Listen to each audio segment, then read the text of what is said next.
Nindot kaayo ang pahimangno sa Ebanghelyo karong adlaw, kay giuna ang unang pulong sa Ebanghelyo karon maoy sumada sa mensahe sa Ginoo. Ingon na Ginoong Hesus, pagbantay kamo. Beware sa in English. Samay atong bantayan. Ingon na Ginoong Hesukristo, pagbantay kamo sa mga tao nga nagpakaaron ingnon. Sa in English pa, hypocrites or hypocrisy. Yun na Ginoong Hesukristo, pagbantay kamo sa igpapatubo og pan nga mao ang pagpakaaron ingnon. Kailan man tag-yes, di ba?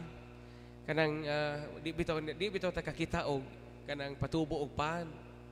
Di man nimo na makitaan. Di na nimo makitaan inigsagol ana sa minasa nga harina. Pero kahibaw ka nga kana maoy nakapatubo sa imuhang minasa nga mo'y makaingon nga mudako imong pan. Ingon na Ginoong Hesukristo, pagbantay kamo anang ipapatubo og pan nga naa sa kalibutan, labi na sa mga Pariseo kining giingog pagpakaaron ingnon. Unsa man ang gitawag og pagpakaaron ingnon o gitawag og kining hypocrisy sa in English.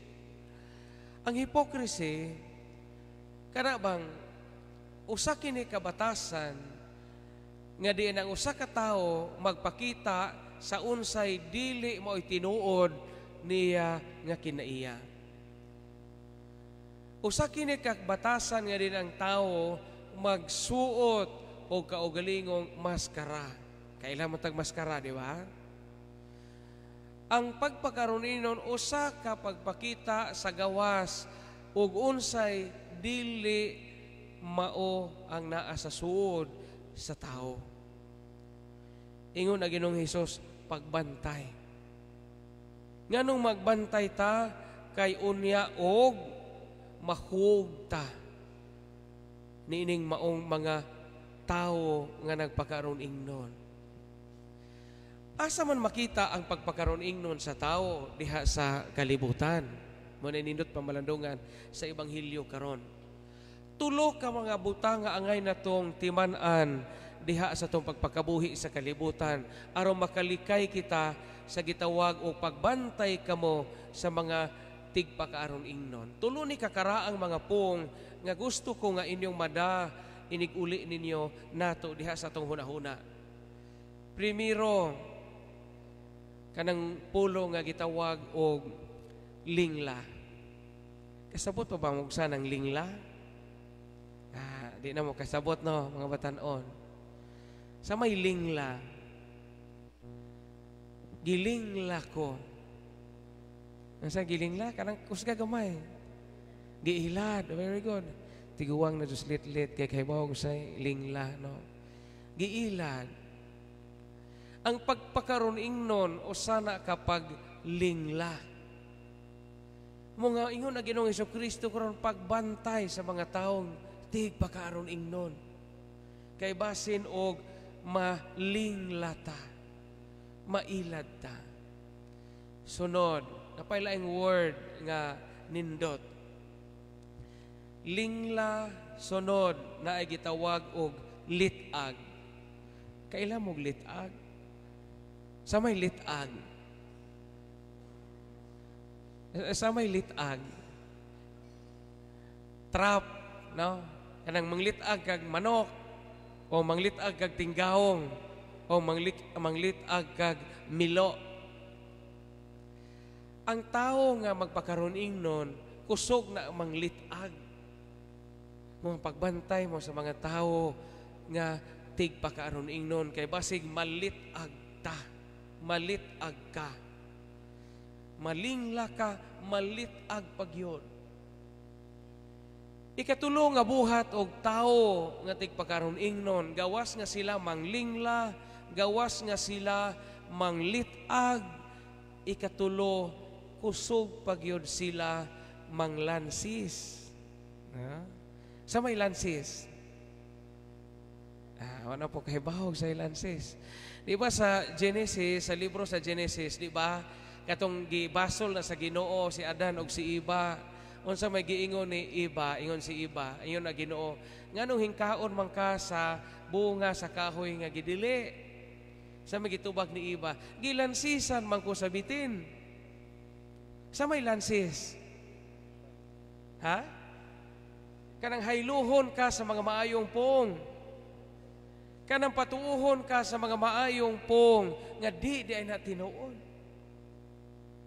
So peligro. Muna ingon ang Ginoong Hesukristo karong pagbantay kamo sa igpapatubo og pan nga mao ang pagpakaron ingnon. Kay diha sa pagpakaron ingnon mabiktima ang usa ka tawo pinaagi nining tulo. Malingla ka, malitag ka, og malansisan ka. Sa atong kinabuhi, tinuod baya po na, dili tanang moingog I love you nga nahigugma tinuod. Nay moingog I love you pero ilawom sa ilang kasing-kasing I want to destroy you.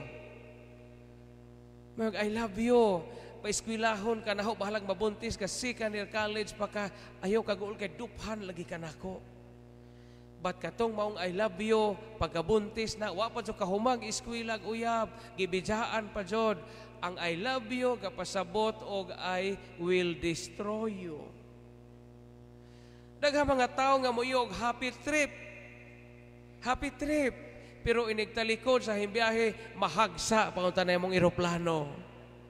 Aron di ka makaapil og bahin sa kabilin sa atong katiguangan. Daghang mga tao nga moyog God bless you. Pero inigtalikod nimo yung hubagan pangunta kagway butanan.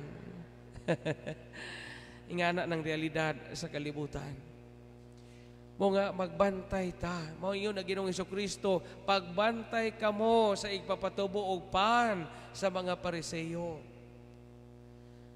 Daganay mga tao nga moingon nga murag gapakitag caring kaayo sa ilang bana, sa ilang asawa, tunawan og mahalon nga putahing sudan. Pero kay I love you lagi. Pero gidaghan na ipon og bitsin. Gidaghan na ipon aron sa Diyong mamatay. Gidaghan po chemical kay aron mapulihag lain. Kaya ito po'y pensyonado gahuwat. Mga pagbantay. Ang kalibutan, daghan og litag. Ang kalibutan, daghan og lingla. Ang kalibutan, maayo mulansis. Kamu mga minyo, napay mo text tingali ninyo, hello, I miss you. Tabangan ta kapag sulbad sa imong problema, sa imong utang. Ayaw kagaol, gipasagdan ka sa imong bana, gipasagdan ka sa imong asawa, ni ako imong kasandigan. Pagbantay ana sandig-sandig, kay madugay, madatugan ka. Pagbantay sa igpapatubo og pan sa kalibutan ang gitawag og pagpakaron ingnon. Mo kanay mensahe sa ebanghelyo karong adlaw. Amen.